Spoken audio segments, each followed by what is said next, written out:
ArTechník, podcast number 8 for May 14th, 2012.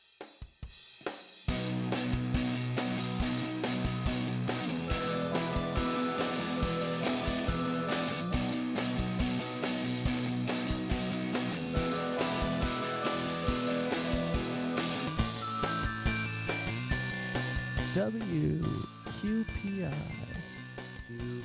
WQP? Yeah, WQP. WQP. Here we go. Am I too loud? Am I peaky? No, you're good. All right. You're good. I'm excited. Yeah. Hey, we might have a show. Yay, show. Yay. Yay, show. Hey, how Yeah. come? What? Okay, my peaks are just my form is just Are you bigger. having peak anxiety? I've never had to watch myself talk before. I've had to watch you talk so often. Oh, that's right. Yeah. So now we're all obsessed watching it record our voices but like and our yours waveforms. are Yep. tiny and mine are all bubbly. Well, I thought you were Yeah, going to that's say fine. big and large. I thought you were going a different direction. I tried to Realize- avoid it at the last Realize- second there. That's good. That's good. I don't know if it's appropriate to laugh if we come back from an audio success. Oh, maybe Should we we- should like should we grumble, cry? like grumble, Oh. grumble, grumble. No, Yeah, like, friggin' frack time. Everything's working. Ugh. Stupid audio Yeah, working. cool beans. All right. Hey, how's everybody doing? I'm doing all right. Doing fantastic. 2 weddings. Yeah, talk yesterday. about that. Yeah. So yesterday was the day of 2 weddings. The first As it one, shall be known through That's history. right. The first one I officiated, and it went absolutely fantastic, super smooth, fast service.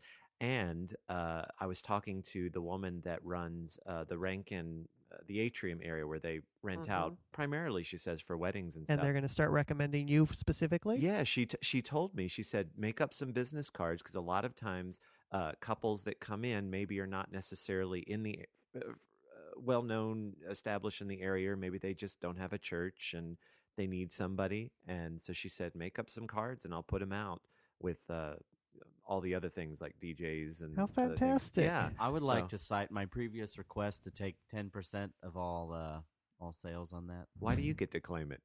because I did. I'm the I one that- spoke up first. Whatever. Yeah, but she said make Does business dibs cards. work when it comes to representation? Yes. I was the person that took all the time to fill out my name Yeah. on that internet website so that I could print out a certificate that says I can marry people.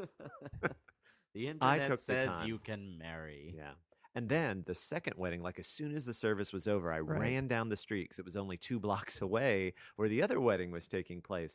But unfortunately, I got there after the service had ended. Like Jef and other people had already gone on to the museum where the reception was, but I got Uh-huh. to see Robert and Kern while they were taking pictures. So and you weren't everything. officiating this one. You were I just a w- guest. I was just a guest. That's a relief. Yeah, but man, the reception at the museum, when I walked in, the first thing I said to Jeff, because, most people were in tuxedos and Yep. very, and it was in this lovely sort of open space where you could see all 3 floors of the museum. Right. And it was, very well to do. And I said it felt like the setting for like a Batman villain to swoop in and rob everybody. That is the same museum and atmosphere that I accidentally showed up to in like torn jeans and a homemade I remember that. shirt. Nice. I what's it called? When you go to a party uninvited, Crash. crashed the black Rude. tie gala. Yeah, well, rude, yes, but I was looking specifically for the crash term. I crashed the black tie gala in my junior year at Columbus State University, the arts gala, because several of you were performing as sort of live Yeah. arts installations for the gala. And somebody had been like, you should come by and see us. And I was like, okay. Because I didn't know what the event was, just that Yeah. y'all were performing as live art. Mhm. So I show up. I just finished my costume design shirt. And I was like, oh, I'll just wear this and show it off to everybody. And I show up and there's like valet parking and like even the valets are in like formal gear. And I'm like thinking, I'm not supposed to be here. But I go up to the first, like valet and I'm like, hey, looking for the live arts installation. He's like, yeah, it's up that way. Go on in. I'm like, all right. And so I go to the front desk, and she's in like a ball gown and stuff. And I'm like, hey, I was going to come look at the live art installation. And she was like, oh, it's right over there. And nobody's stopping me. So I don't know what's going on. I walk in, and it's like this full black tie evening charity event. And I am in a ridiculous little shirt. But in fairness, I was wearing leather and a mohawk. Yes, so- because you matched a painting 'Cause I that was- happened yeah. to look like that. Yeah. But yeah, it was an interesting day. That's also the day I got to make an opera singer's reputation, because I was sitting up behind the event, hanging out with you guys, and I'm sitting there trying to be as unobtrusive and unnoticed as possible. And she goes up for this operatic high note to show off, and I nudge backwards on the bench a little bit, and somebody had put a glass on the bench. So as I moved backwards, she hit the high note, and you just heard this glass shatter. That's awesome. Wow. That museum has been an interesting story starter for us. Yeah. Yeah. Speaking of starters, if you're just joining us and have not listened to prior episodes, I'm Jeff, I'm Aaron. And I'm Adam. and this is, depending on how you want to say it, ArTechník, or ArTechník. I think we all three I say think it ArTech. differently. I say ArTechník because I like Yeah. what it Aaron does. says ArTechník, it seems like. I sort of emphasize the T for both syllables. Right. I sort of go art And technique. I like to say I see. ArTechník. ArTechník. All So right. there we go. Anyway, so We the- clearly really planned that out when we We were did. picking it. we did. I think it says something about our points of view on the show as well. Anyway, and this is a podcast about, obviously, the intersection of art and technology. Speaking of, I have an article if we want to dive in. Oh, You dive. sure. Okay. I've got my floaties on. I'm ready. Oh, I should do our listener shout outs, though, real quick. Okay. In case the episode we tried to record earlier doesn't take, I should resend this shout out to Brenda George. Even in if it Georgia. does take, I think she deserves a second That's shout true. out. She told me that she listens. She downloads it on Sundays for listening on the Mondays.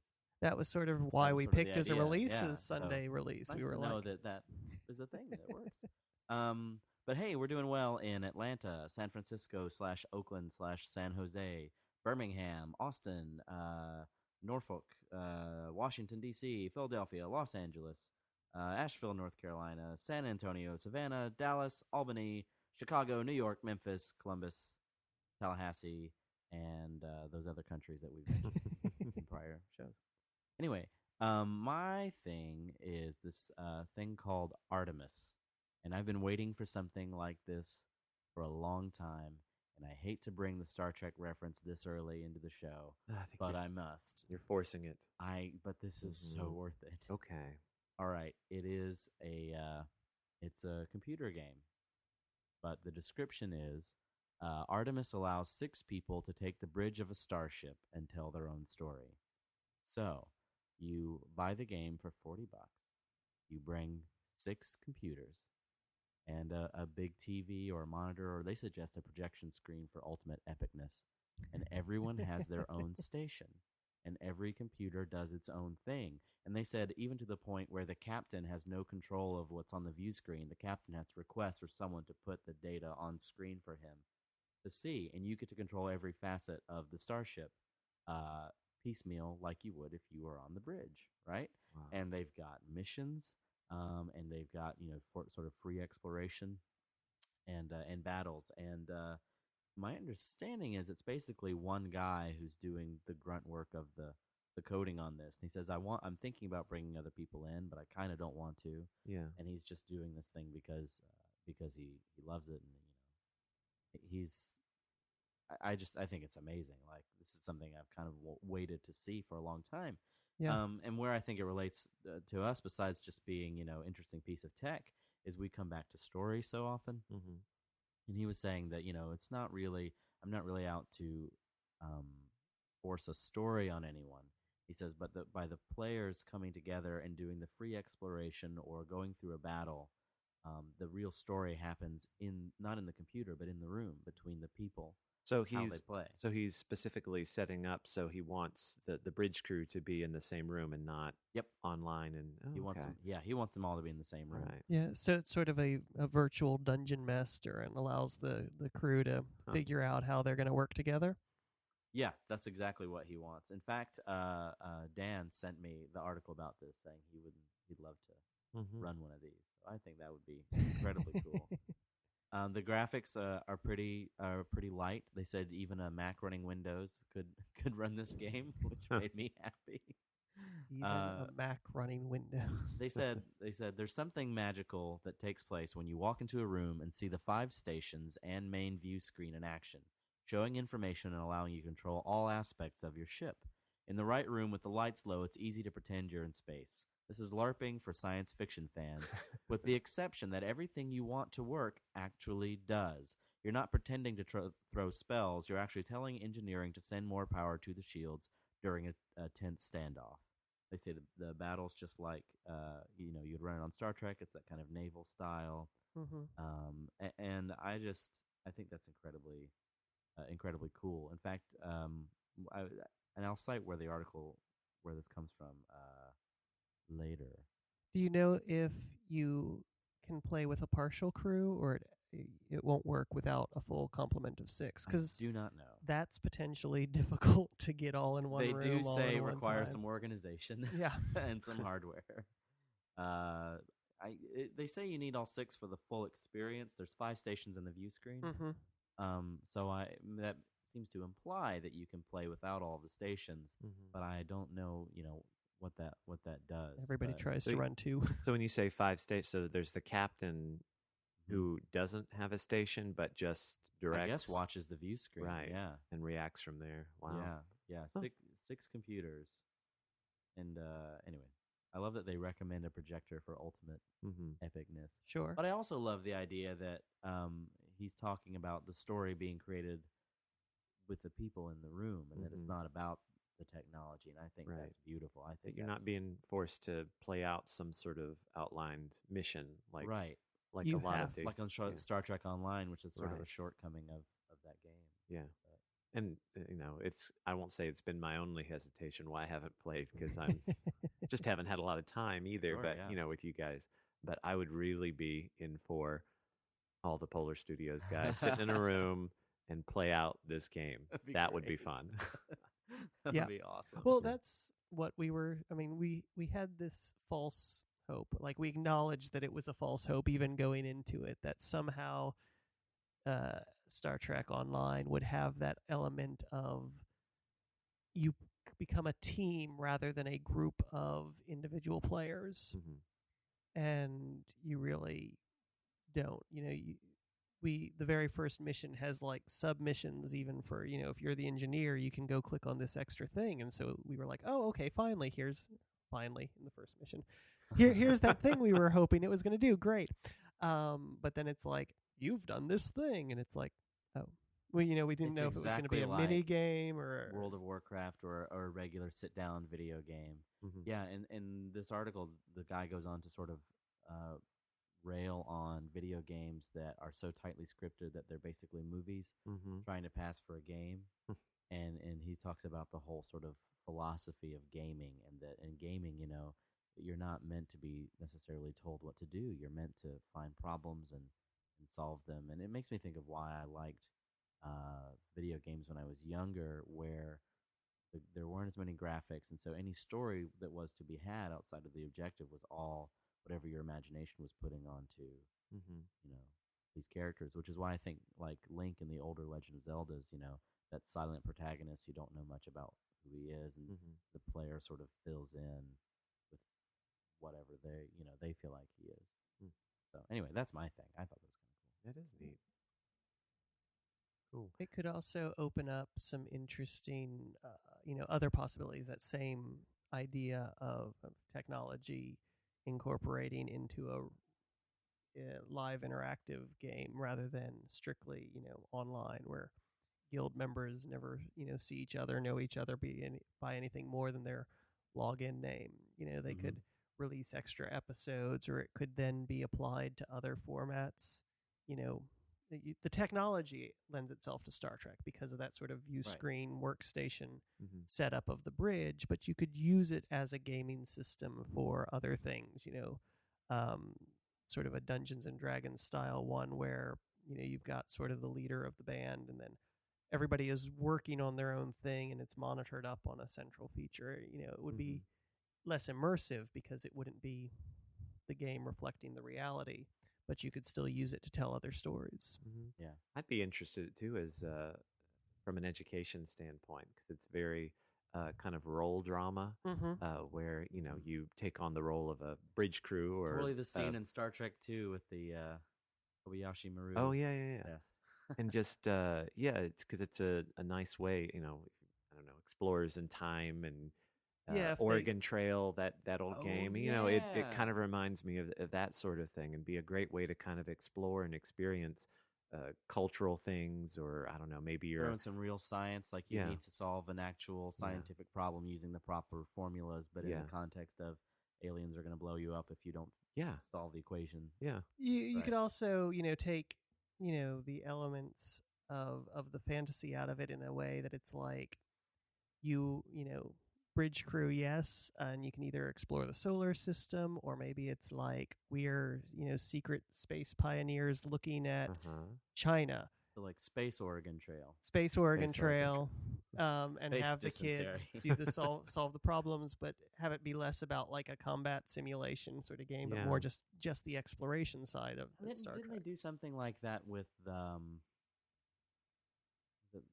like a space shuttle simulation, or I might be confusing it with Watergate somehow. What? What? You mean there's some? I know I'm mixing Space things up. Space Camp has this sort of where you get to play. You're either in the shuttle or in mission control, and you have to talk to each other back and forth. That's what I'm thinking of. I'm also thinking of this other thing that I heard on NPR. I'm really curious about this Watergate thing. It's something about you're either in the Oval Office, you're two teams of role player, or you're playing the press. Okay. And so you're either on the side of deflecting and spinning the story, or you're on the side of the team of the press who's trying to get the story out. Oh, that's right. And it was a simulation of a real historical event, and I cannot remember what it is. Crap. Well, when I do. Yeah, bring it up. Crap. It sounds interesting. It's cool. I remember it being very cool. All right. One more. Crap. Let's take a moment. So who's got something else? Grumble.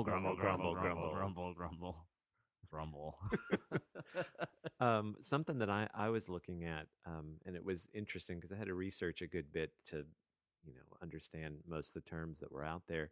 But it was talking about Hulu and how they're switching over, or presumably, because apparently Hulu has not directly addressed this. There's just been rumors leaking out about switching over to an authentication model for a lot of the movies that you would watch, movies and TV shows that you would watch on Hulu, meaning you would have to have already a cable subscription.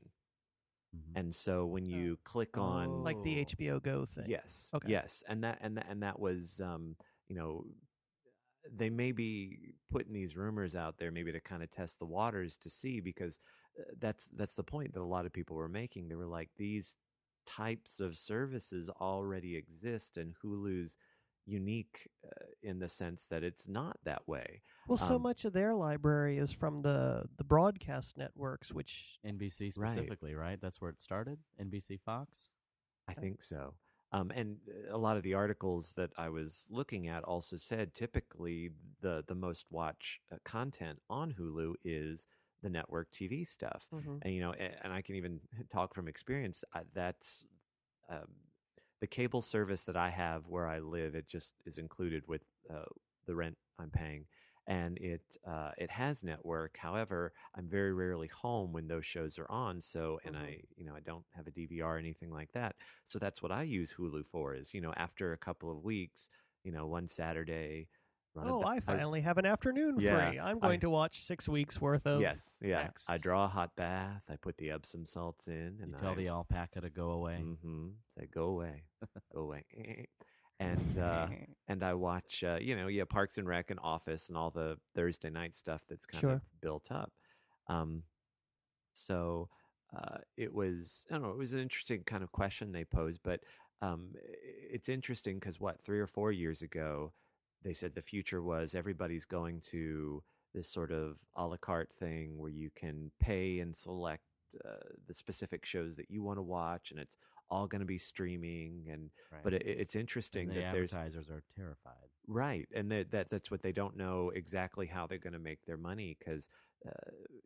When Netflix and all of those things first came about, they were so desperate for the content that they were taking these really crappy deals from the studios and networks just so that they could get out there thinking that at some point they'd be making lots of money off of it. And now, their contracts expired, and what Netflix just lost the whole Stars catalog, and so there seems to be this weird sort of shift back to paying for these package deals.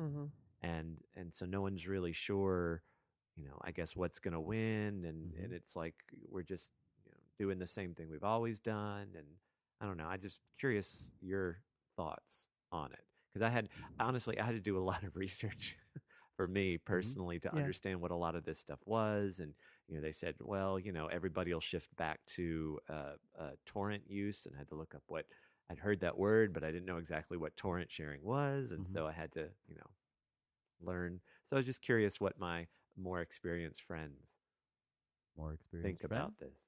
Well, I do. I use Hulu a lot for the same sort of thing. I actually, I sort of DVR things that are on channels that Hulu doesn't cover. And then I Hulu shows that Hulu does cover and set up my queue. And then I'll have 3 or 4 weeks of something where I'm in rehearsals every night, and then the show will open and I'll have my weekdays free again, and I'll just watch the backlog across Hulu. It's interesting. I always I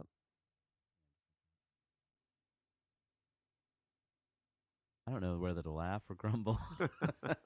Okay, keep going. We'll find out whether or not there's that little robotic VoIP in the sound. Oh, yeah. track. Just so everybody knows, we are periodically stopping to, 1, save the podcast file, and 2, make sure that we're not getting any weird interference like we've had in the past couple of episodes. We're trying a new setup. Seems to be working, but we heard one little bleep, and everyone went, and so we stopped, and we checked, and we're fine. We really want to take care of you when you're listening, that you're not having to struggle. Get new ears. Yeah. Anyway, Unless, of course, they're doing Hulu.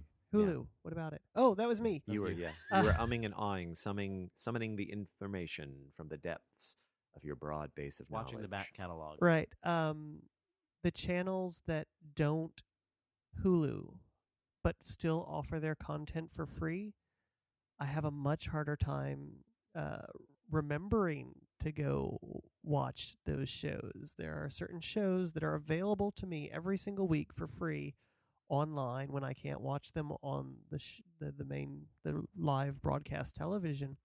But because Hulu so efficiently catalogs everything, and you can sort of watch a variety of shows in order rather than sort of you have to watch all of these all show A in order and then you watch all show B.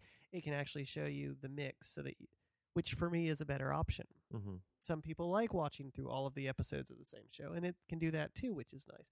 But these times where it's like I have to go to another site, I forget to, and I lose track of this show for months at a time, and then I'm like, oh yeah, I was totally watching that show. Yeah. And I go and I track it down, and only the 3 most recent episodes are available or whatever. And so I've lost a chunk of the season, and then I have to decide, do I buy it on Amazon On Demand, which I've done, or iTunes? And so I am willing to pay for certain shows, but the convenience of Hulu, I watch through all the ads. Well, I let all the ads play, whether I watch them or not. And so moment of honesty. That's when I soap up. Going back to I'm the bath. seeing you with this ridiculous bubble hat and full bubble beard and a ducky. You've seen the pictures then. But yeah, HBO Go I haven't watched, but I've considered, if they offered this service totally independently, do I want to add another $13 a month to my cable bill? No. But would I add $10 a month just for HBO Go and only watch it online? I'd definitely be more willing to consider that. I haven't done it, so that says something. Actually, I don't know. Is HBO Go available totally independently? I don't think it is. I No, don't you think have it to is. have a It's subscription. yeah, have to and have then a you add on subscription. to it. He's Yeah, talking and about. that's the complaint that people are making. You have to have these basic subscriptions, and then you pay for the convenience of. HBO Go is an additional charge on top of having the subscription? That was my I understanding. think that's correct. Yeah. yes. Oh, that's stupid. Convenience costs, man. Right. Yeah, I understand that, but I don't want to pay. And again, going back to Hulu made the point, or I'm sorry, Hulu has not officially addressed it, but they think the authentication will come through the Hulu Plus users that already pay for the Oh, convenience of, I think it's like $8 a month. Yeah. 8 or 10. $8 or like 10 that. a month. They can- Yeah. Yeah, They have a larger archive and right. more shows available. but there would still Hulu would still be accessible free. However, there would be an increased delay between broadcast and when it would actually be available on the site. And they said up to possibly like a month. Like they would just kind of dump. I get it. Sure. I Yeah. mean, they're looking at making, they're trying to recapture the synergy of live television, which will never happen. Yeah. They need, need to to- figure that out. Yeah, because why, when the content is out there, what does 8 o'clock on Thursday mean anymore? Mm-hmm. Yes. When it used to be so absolutely crucial that it was between 8 and 10 o'clock on one of these networks between Right. this show and this show, which gives a good lead in and a bigger build to that show. And it gets it with DVRs, with easy to record stuff, with all the internet feeds. There's just no power there anymore, or minimal power, I suppose, or at least it's coming that way. Perhaps I'm wrong, and the rest of the world all still watches their show at 8 o'clock, Well, but nobody I know. And again, speaking about sort of that old model, another point that was brought up in some of the articles I was coming across, or users that were commenting on the article, they were talking about how you can get much better demographic numbers by monitoring downloads and streaming, as opposed to network and TV still uses the Nielsen sampling. Which is a old- sampling. Right. Yeah. You can get a sample, or you can get one-to-one accurate specific data. Has anyone ever done the Nielsen thing? I got to do it once a long time ago. Yeah, you talked about. There was actually a family growing up that we knew they were a Nielsen family, Right. And they just had to keep a log, and there was a box that was installed, and I didn't have the box. I literally just had a little notebook, oh, and I did not watch any of the shows because I was. But you voted for the ones you wanted. I went ahead. Yeah, I checked Jon Stewart and Colbert. Yeah. I just I checked was totally everything watching and this. said I watched. you the lied, things that I watched. Oh man, I've been caught. you violated, and this is on a Busted. podcast now. The Nielsen. Mhm. If Nielsen rates this the Nielsen podcast, cops know now. I will let the advertising money come. Yeah. I'm interested in this, especially. Wow, there's a lot of stuff. I mean, the upcharging, if you will, of services, makes me think, as many things do, of comic books and how I love some of the providers. I think DC's doing this now, or at least our local comic shop here is doing it, Book Exchange. Some titles you can buy the print version, and they say, for buying the print version, we'll give you a code for the digital so you can go download it, and that doesn't cost you anymore, which is ideally how I think it should run. And I feel like, if it's almost like, not that the money would be any less, but it's almost like maybe it would have been an easier sell if they had just raised over the course of a couple of years the subscription rate and included the online bonus, quote unquote, free. But really the cost is just in the base subscription. I mean, it's not deceitful, but it's shady-ish kind of business. It feels, but it feels like something, it feels more reasonable to me, and I like deals better when you pay a single sum and you get the whole thing, right? Rather than piecemeal, build it up as sort of your own custom designed kit. Just make it, because instead of feeling like a kit where you can sort of pick and choose, it just feels like you're constantly paying and being nickeled and dimed, and whether it actually adds up to any other additional cost, it makes me annoyed as a consumer, and it makes me less inclined to do it. It's like, I understand it, but like when you're watching something on Hulu Plus, there are still commercials Right. in the shows. Right. And I feel like, That is the cost of the show. yeah, The you commercial. should either have to watch the commercials, or you should either have to pay the monthly subscription. It may be that Hulu absolutely needs you to do both to be a business plan that works, but it's annoying as a user, and it feels sort of like, then what am I? What am I paying? It's like dying for a la carte cable. Yeah, I mean, I would pick this channel, and this channel rather than this package. I would love that. Again, there's two more things I guess to throw. One is an answer to that. One thing that I'd read I guess it was a year ago, and it was when they were talking about Netflix going to more of a streaming sort of site. How they said the infrastructure, like the actual cable that's out there in the ground, and the way and the Wi-Fi and everything like that. It's just there isn't enough infrastructure there to go to a completely streaming sort of system, and how they say that a lot of that is controlled again by the studios through lobbyists into Congress, and talking about how they want to hold back so that they can charge a premium for this limited product that's out there. Right. Sure. I have a good story related to this about when my life peaked. What? Has that already happened? Yeah, my life has already peaked, and it's been all downhill. There are such applications out there for desktop computers that are sort of content aggregators in the way that like RSS feeds are, right?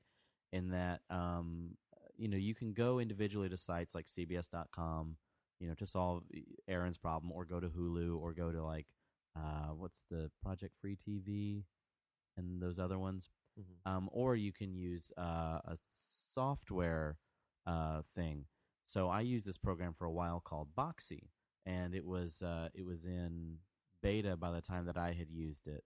And it was one of those new things where it would say, okay, all of these different videos on the internet, stuff from Hulu, stuff from CBS.com, stuff from ABC, stuff from anywhere that was streaming, will sort of put together and group by show or by channel or by whatever, and you can browse and find the shows you want.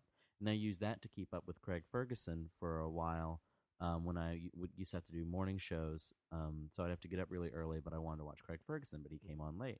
So that was an easy way. I didn't have a DVR or whatever. The reason I say my life peaked is I was tweeting about the fact that I was using Boxy, and the technology reporter, Brad Stone from the New York Times, saw my tweet and said, "Hey, you're using Boxy. Can I call you about this?" And so we called, and we had an interview.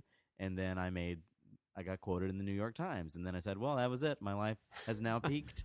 Oh, no. You have really low expectations of what's going to happen, don't you? Look, I'm in the paper of record saying how I want to cut I am cable. now immortal. That's it. I can now die. Oh, it was written on paper, though. Damn it. Dying. And so the last thing, bringing up the idea that these articles that I was coming across spawned, was Hulu recently has been getting into creating a lot of their own content, their own sitcoms and shows and web series and things like that. And are they creating them, or are they just offering them in a way that the networks aren't? Because like Spy is listed as a Hulu exclusive, but it looks like it's sort of a major on the British side of things, that it was an actual release. There are some series that they're taking that were, I guess, in different markets, different countries, but there are some original series that they're creating as well. Okay. But still, even being an exclusive distributor is a step up for a site that was meant to aggregate other distributors. Right. Yeah. And sorry, go on. Okay, yeah, and and just going back to Hulu was originally free and people could do whatever they wanted. So then they made the point. It was like YouTube has sponsored channels and is creating original content as well, and they're still a free site. It's interesting because it's something I want us to get into, and I run into the same issue of how do we monetize this? And for us, I mean, yes, I want to make profit on the films that we make, but it's also I've got to cover the cost of making the things, and the fundraising campaigns and stuff help. But I remember a few episodes back, Aaron talking about what did you call it? not long tooth, the Long tail. long tail model where you make a thing and it keeps making money. And we have that with our comic books. We put them out, and they make money. We have to keep up with the change in devices. As like the new Kindles and Nooks come out, we have to update our e-comics so that they read properly. But that's not terribly difficult. If our web series and our movies and stuff like that, are able to get put in a place where they can continue to earn revenue either through ad shares or things like that, that's a thing that I want to do, and that you can do on YouTube. But I'm also looking at submitting us to Netflix and trying to, break into things like Hulu. So as a content provider, I'm looking to fill that gap. Now, we're not burdened with having, a network or whatever, but I would love to have a channel. I've always wanted to do this, where we have a YouTube channel or whatever that would update weekly on Saturdays and run all of our animated features and sort of do the old Saturday morning cartoon thing. I But was bring just it thinking back. about that the other day. Really? Literally Oh, that exact thing. That's Just so that cool. idea of bringing back Saturday morning cartoons, because now that there are networks and stations devoted to Yeah. cartoons, it's a you don't have to wait for that thrilling morning where TV was for and about you. Uh-huh. Yeah. Right. Oh yeah. Yeah. Gosh. That'd be fun though. Yeah, Have and some I'd love crickets and to limeys see and- a Polar Studios sponsored Saturday I'd love morning, to an do that. episode of Cricket, an episode of Why Me, an episode of Sparkle Wolves, Yeah. Mhm. and Yeah. You make some puppets, and we'll have like a human host Oh my sort of, gosh. set up and do in like the morning between. variety Yeah. show. Please Yeah. do this. Oh yeah. This is great.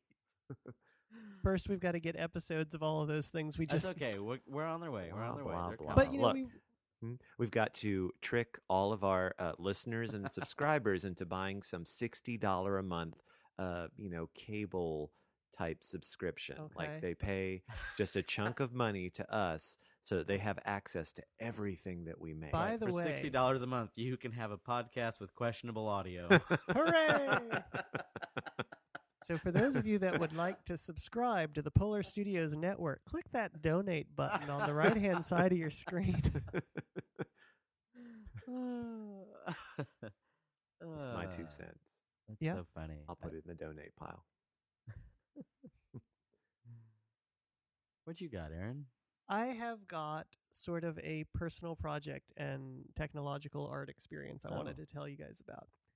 I have been looking at the possibility of the script Servant of Two Masters, which is an old Commedia adaptation script that was done by Carlos Goldini, I believe. Goldini, I think. Yep. And Not, it is now. the problem was, it's ancient, it's historic, it should be free, but it's in Italian.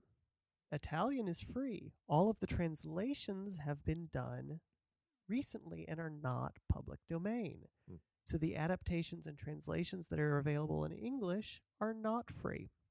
Well, I don't have money. So I looked and I found the original Italian script, and I have thrown it through Google Translate and got a choppy computer-generated English adaptation of the original Italian. And that's what you're putting on stage. And right? that's what I'm putting on On stage. stage, In yeah. fact, it's going to be read by the little Google voice bots. No. No, but it gave me a starting translation. And I've been studying Italian over the last 2 years with Rosetta Stone. So I've been going through and sort of line by line humanizing this digital computer translation of the original Italian so that I have a public domain translation to start from. That's nice. Are you going to release it into the world as Perhaps open, or are yes, you going to and then no, I'll charge if any. Right. No. $60 so a you've month learned to your read. lessons. But it's sort of this really interesting use that I had never thought of necessarily. I've used Google Translate for like a sentence or a word here or there, but to like throw this entire text into the thing and have it spit back out at least the starting place of a complete translation Mhm. that I'm then taking and humanizing and perhaps adapting a little bit, because again, that text public domain, and I can work from it and make the changes that I want to do. And I was just excited by this web experience where I had started from nothing and sort of pieced together different parts of the internet to start creating this thing I wanted to work from. Yeah. And I was like, this is exactly the sort of stuff we talk about for our podcast. Yeah. This art, technology art. Wonder if anyone's ever done that before. If you're the first, to I don't think know. about Could that. be Yeah. you. To totally do, because I'm like a third grader Mhm. I can ask where the bathroom is and tell somebody I need a drink of water, but Yeah. it's not like I'm fluent in Italian, and I am translating an Italian play with the assistance of modern technology. I also wonder if I need to like credit it on the script, Servant of Two wondering. Masters, translated by Google, adapted by Aaron Gottlieb. Well, then they just want, Then they'd They want, want their money. piece. Yeah, so yeah. well, It's like me and Adam's. It's like Adam and I. It's like our ministering business yeah. as his agent in Yes, this. our ministering Right. business. Okay. How much do you charge to visit sick people in the hospital? Well, it depends on how contagious what they have is. Oh, that's Like it's a broken bone, or yeah. If it's your, okay. that's only a But day fee, yeah, but there's hazard pay on top of anything Yeah. contagious. anything or communicable. gross. Yeah. Could you imagine if Google placed a thing saying any output created by the translation robots is Ours. copyright Google? I can imagine it. I hope they don't do that. Be interesting. Plus, I just can't wait to see what you will do with that script too. Like, your own particular adaptations and spins on things. And Yeah, because Yeah. there's a very, from what I can tell, close sort of translation out there that is public domain in Canada, but not here in the States. And it's like I can see where the actors could fill in between these lines. And then there's one that really sort of tried to adapt it and make it its new thing and totally different. And it's not exactly what I want to do with it. And so this idea of going back to the original text and being able to Yeah. muck about with it and create That's this exciting. thing. Yeah. I'm excited. I'm I looking think that's forward to cool. playing with it. I think that's a brilliant idea. Like go you. That's great. Makes me want to go back and try and think what other public domain texts that are out there that I've That always you been would wanna interested play in. with, Yeah. Yeah. You're just in it for the money. Yeah, I'm in it for the money. That is evidenced by every decision he has made up Yeah. until this Can't point. spell Goldoni, whatever, without gold.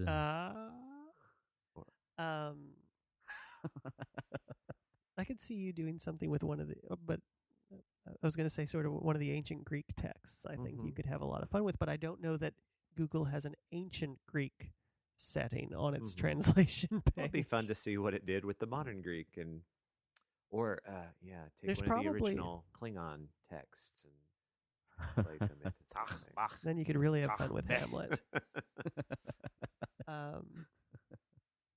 But I think there's probably one of the Greek playwrights that has a modern quote unquote Greek translation that's still old enough to be in the public domain that maybe Mhm. you could work from the Yeah. updated language through the Google Translate through the Adam Montague adaptation. Right. Yeah. There's definitely, especially Aristophanes plays. I've been in a couple of those actually, the birds and the frogs, and they were and they were both modern adaptations.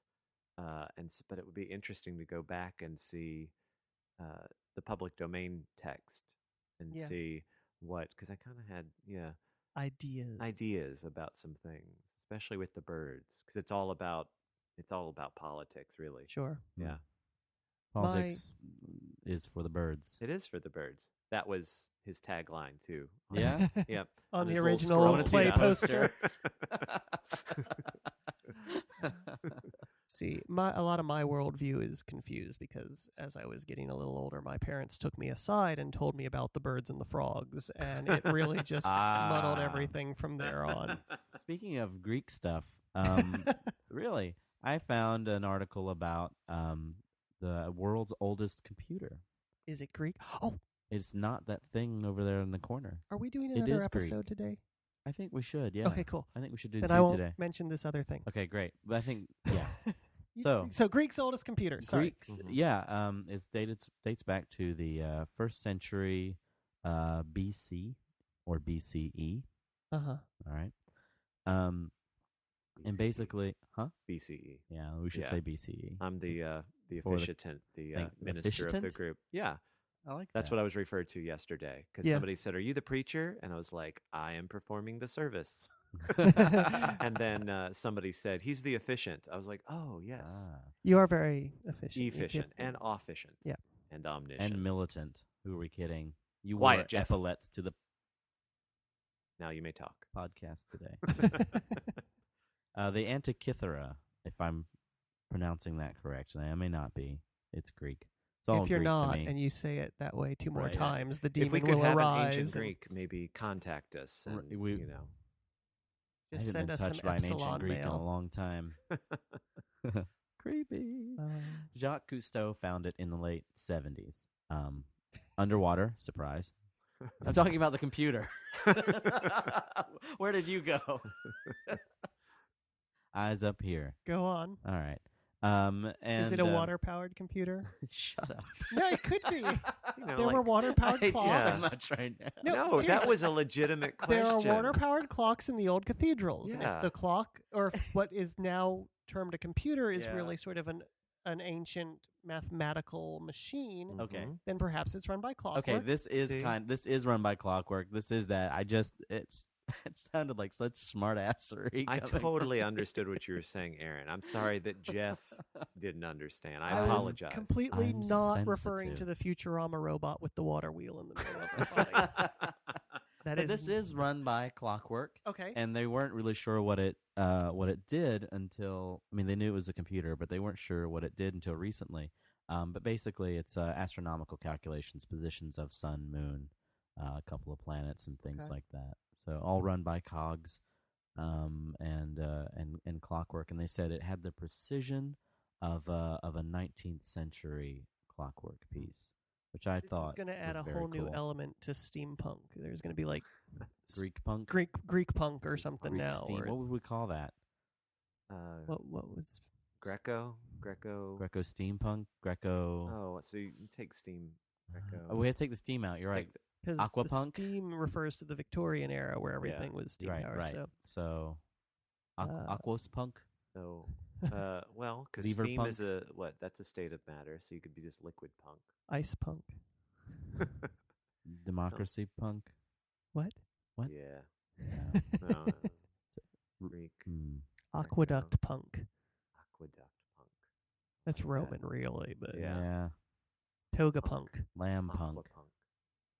Aqua Fragos punk. punk. Oi. Yiddish punk? Yiddish punk. Oi. Oi. That's a bit of a leap. Okay, so here's my question: what Frog makes punk. it Go frog ahead. punk. Leap. Sorry. bird punk? Frog and bird punk. I had to wipe some of that off my car.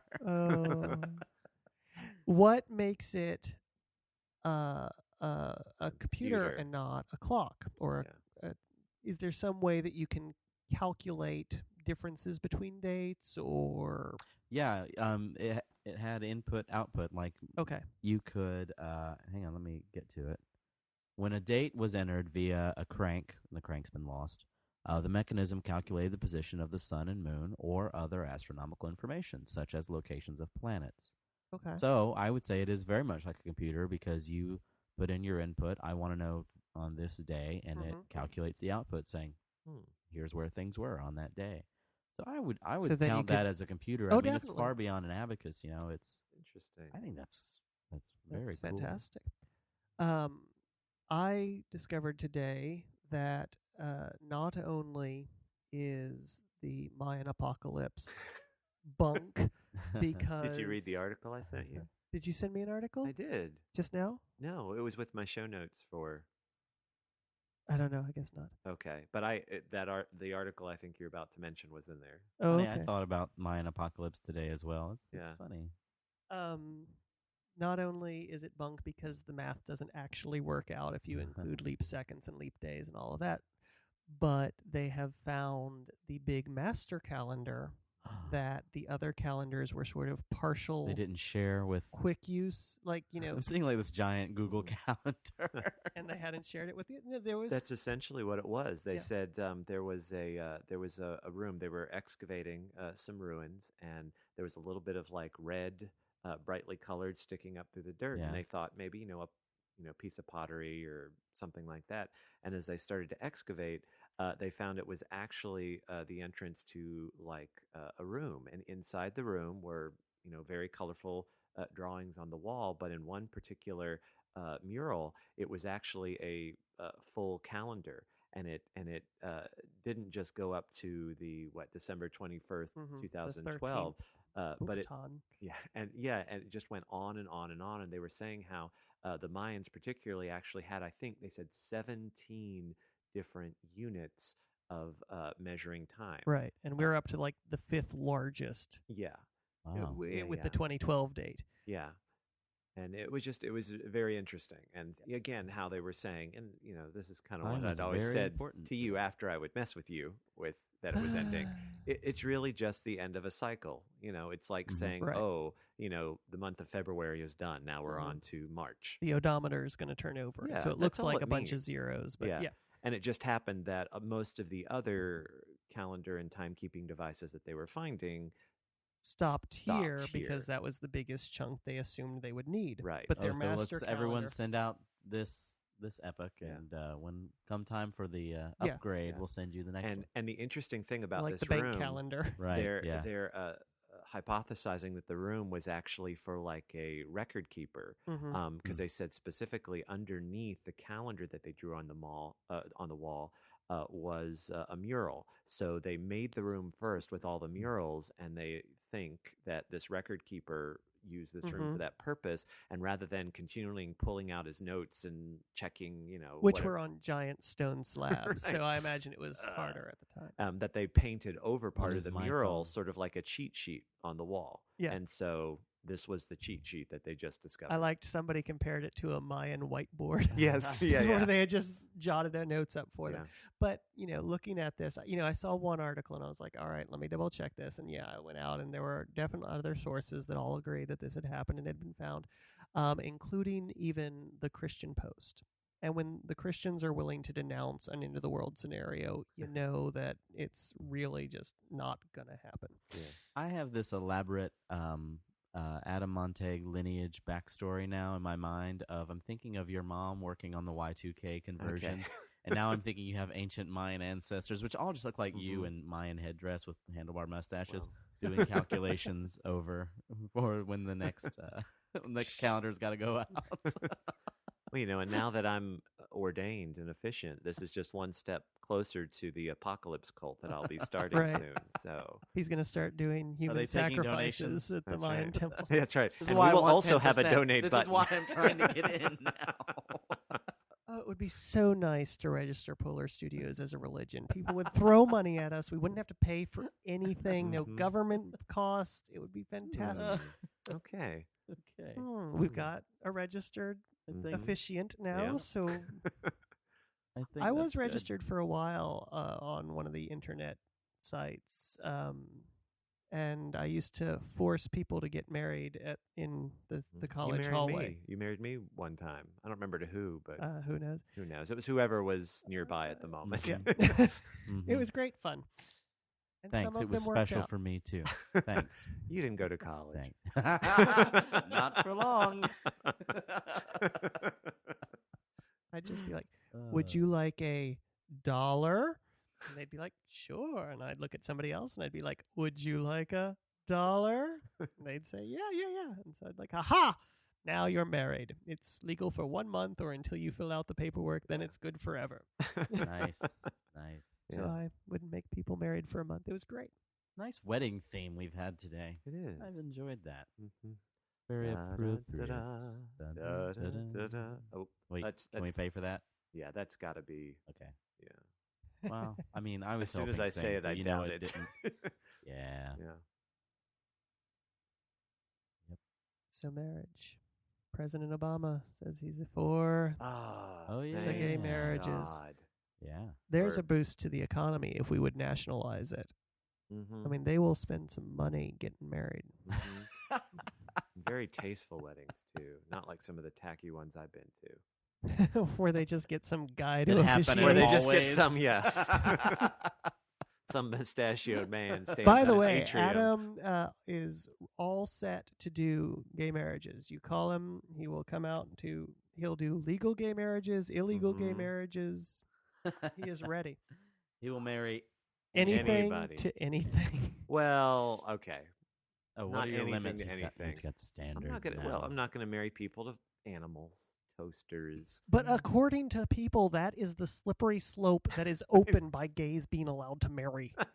I It have- is the same. I seem to recall God, that the only way I'm going to find love is by marrying some sort of computing device. So if you're telling me that you're not into that, I'm gonna have to back As I would up. head long to as Japan. that thing, that Mhm. cold machine, It's Mhm. consensual. can in give some way. consent to the Machines are computer. very warm. Oh, yeah. I was trying to imply you were the heartless machine. You started talking, and yeah. Oh, I interrupt a lot. You We do. do. I do. Give it. I interrupt Yep. Give all it the time. up. Give it up. Now we're just scatting. Give it Okay. up. Give it up. I think we should be done. Give it up. Give it up. Skibidi-boop, bop-a-doop, bop, boop. Well, hope you enjoyed this week's show. Ba-doop, boop, boop. Oh yeah. That's not an impression. Of anybody. So, do we have anything coming up? Anything we're excited about? I have an audition for Drop Dead Diva tomorrow. Oh, that's right. I'm excited. Yeah. So That's a one of thing. those shows that plays on a different online source, and I have to go back and try and catch up Oh on. yeah. Mm. I'm excited though because I did the. So while you're there, if you could ask them to join Hulu, that would help me out. I will. Thanks. I'll say join Hulu. I just heard a thunder rumble. Yeah, it's been Yeah. thundering a little while. That was All right. ominous. Join Hulu. Rumble, rumble, Rumble, rumble. rumble. What you Well, got, Aaron? Yeah. I have drama camp coming Summer up. Camp. We're getting ready to end our school year, and I'm getting in line on my summer activities as well. So Cool. yeah, I love it. Okay. So sign off. Yep. I'm Jeff, and my toes are cold. I'm Aaron, and I approve this message. I am Adam, and by the power vested in me by the state of Georgia, I now pronounce this podcast ready to air. I thought you were going to marry everyone who was listening to everyone else who was listening. Wouldn't that be a trip? Like, oh my God, what just happened? Whoever you are hearing this podcast with is You now know. your legal spouse. Congratulations. Happy wedding. Happy Nice wedding, at the everybody. microphones.